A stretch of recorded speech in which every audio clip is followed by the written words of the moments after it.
Diversity is our strength. At least that's what the social progressives want people to understand about their stated goals when they try to infiltrate and influence the entertainment industry. And you can see from this picture, 2007, before all the social progressive ideals had conquered the video gaming space, it was already pretty diverse. You had a lead female producer on Assassin's Creed, Jade Raymond, who helped co-create a stellar franchise. And you can see the people in the background of a wide variety of races and colors and mixtures, men, women, everyone excited to produce a game of quality that excited the fan base themselves. She was on the producer and executive producer role, Jade Raymond right here, for Assassin's Creed 1 to 3. And I think that is the thing that we're seeing in the past, that there was diversity in the workplace, at least in the gaming industry, but it was just focused on the talented. And the talented, if you were diverse, you got the opportunity. But that is not the case now with Ubisoft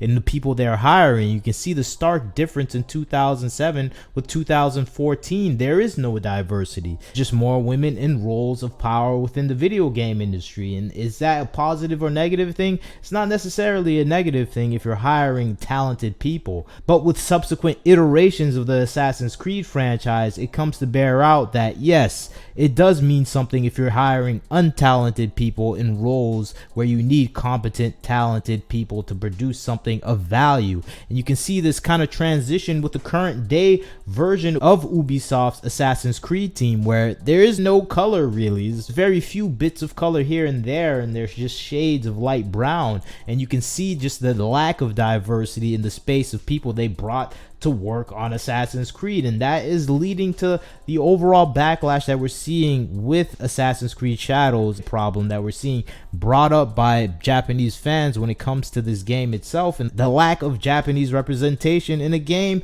based on an ancient Japanese period in that society. And it's kind of astonishing for a game developer to ignore the Japanese people in their own game, their own time period. And it's inconsistent with the previous time periods of past games for Assassin's Creed, which was dedicated to historical content that was accurate, at least in the environment you're in and the characters that you play as. But that is not the case with Assassin's Creed Shadows, where that is thrown out. And you can see them having this plan in the overall development process for this game for a Japanese male lead, but that was thrown out in the years after the George Floyd incident in 2020, where they just throw that plan out and they wanted to justify making a Japanese period piece with a non-Japanese character. And this ended up being Yasuke, who is a real life character, but not in the way they're describing him in reality as some all-powerful samurai that did amazing things. And I think this is a fantasy game. There should be some leeway to make things up, and I think that is the case,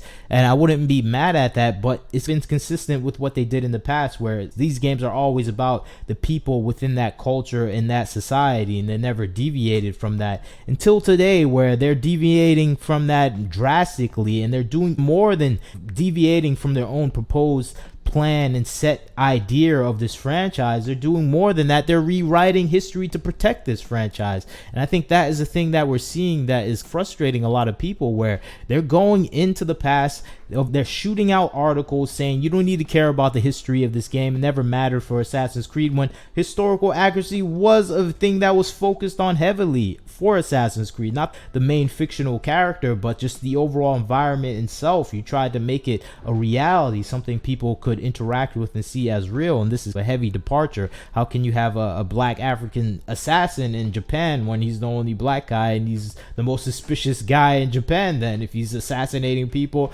and people are dying around him? So it's a crazy concept in and of itself. It's ludicrous when you put that in a conceptual standpoint, but this is not about the concept or the reasonable situations and environment you want your fantasy to be engaged in. It's about politics, and I think that's the thing people are frustrated with. This is a political action done for political sakes, and it's not done for story advancement. I think people are open to having Yasuke be part of this Japanese story, but being the main characters, pushing it too far. Of course, they're extending that, saying people hate the female character. I think people really don't care about that part. People are open to that. We had female characters in Assassin's Creed before, so I think no one's really mad at that. It's just that this part where Yasuke is supposed to play assassin in Japan makes absolutely no sense, at least for the game itself. And I think this is the poignant thing that we're seeing, where they're really pushing hard to have this as a main factor in the game, going so far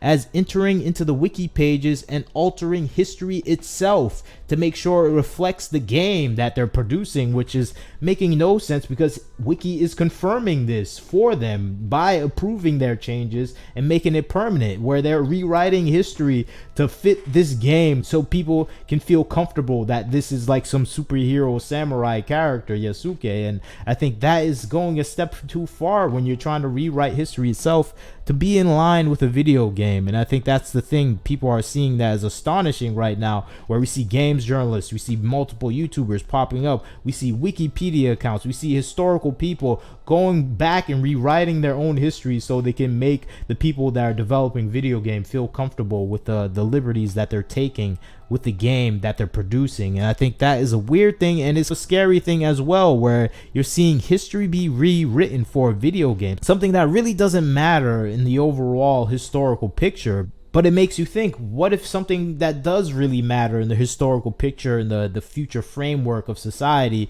is edited and rewritten? And I think that is the scary thing now we're all realizing, because we see journalists taking part in this. We see established historical records being changed, like Wikipedia and other pieces, and it's just making you realize, okay, these people want to change history when they want to, if it fits their narrative, and it makes sense that they would do it for something bigger if they're willing to do it for something as small as a video game conversation people are having online. And I think these edits are proof of that. And it's a scary environment to be in if you're a gamer, if you're anything else related in this industry, because they're keeping people quiet that are having any sort of backlash. Other developers, other people within the industry that are complaining about this, they're shutting them up, and it is keeping them quiet. And I think it all goes back to the stock prices that have tumbled for Ubisoft after the release of this game. And I think it's just a reaction from the Japanese audience that are saying, oh, this is a terrible game, we're not going to buy it, we're not going to support it. And it goes back to the people that purchase the most games, and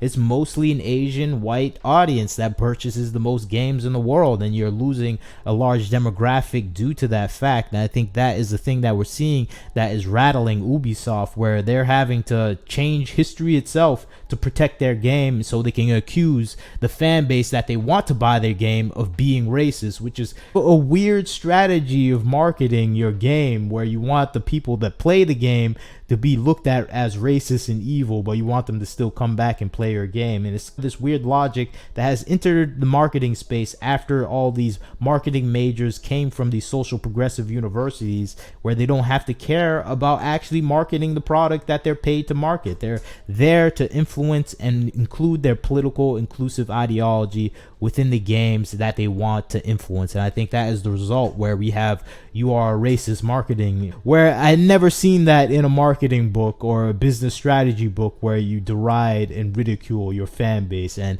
that seems to be something all too common in Hollywood and now the video game industry, where you accuse the people that you want to buy your game of being evil monsters. And I think that is the eventual result we're going to see, is where this game will fail because they have effectively pushed away the market that wants to buy the game.